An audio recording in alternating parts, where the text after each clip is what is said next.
2015 and was the valedictorian of that year. He was also an ABC Scholar, earning over $120,000 in scholarship to attend Brooklyn Friends School. While at Brooklyn Friends, Keith maintained a 3.5 GPA while taking all advanced placement classes.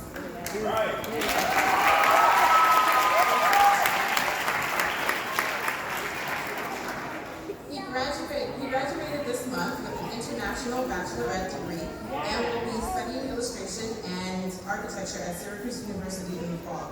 Please help us welcome M.A.C.A.D.E.M.Y's very own Keith Hill.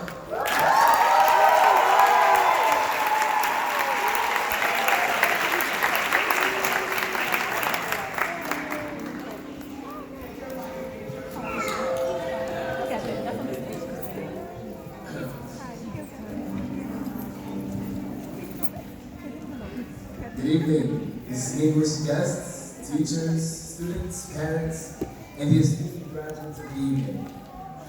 It is with great pleasure that I congratulate today's graduating class of 2019, as not only are many of our children, family, and friends here to commemorate the growth of them academically, mentally, and literally, we are also here to witness young scholars step into the next chapter of their lives.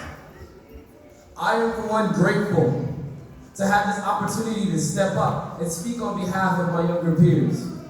Not only because I am reminiscing on my graduating class in 2015, who sat in these seats prior to them, but to also see that the M.A.C.A.D.E.M.Y School of Science and Technology has blossomed young adults that will once again shape our future and will have us marvel at their accomplishments.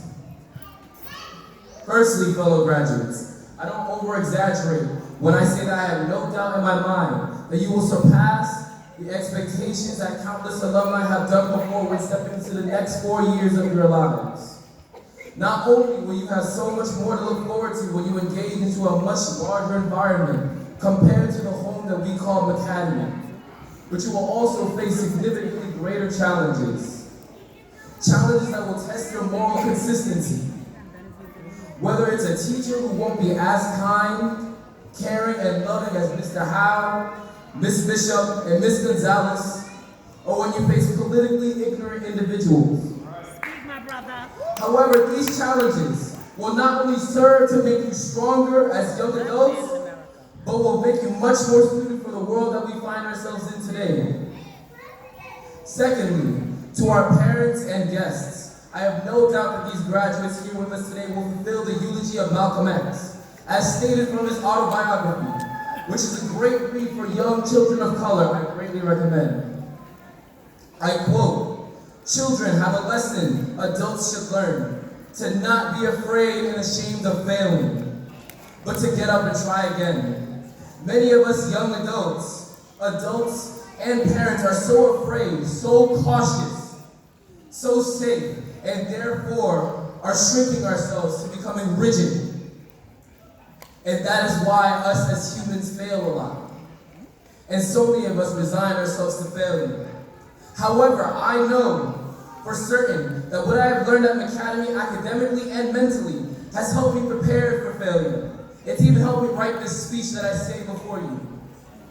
And thus I know for certain that these children will conquer the next 4 years of their lives with confidence and pride. I say to you, parents, that these individuals beside me will demonstrate to you that there is more for you to learn, that there is much more than the ceiling that you see for yourself now.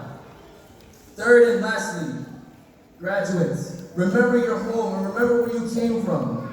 Remember your purpose for leaving this home, but also remember that you are most certainly welcome back. Remember that one and many of you may be called back into a future as alumni to even speak in my place on behalf of the younger peers that you see in the seats before you, who will one day wear the same success on their shoulders as you do in this very moment. Remember that there will always be someone that's under you, fighting to obtain your position and spot, but there's always someone for you to surpass, because there always will be. Be the best you that you can be. Embrace your idiosyncrasies, your personality, your mind, and who you are, no matter how you identify.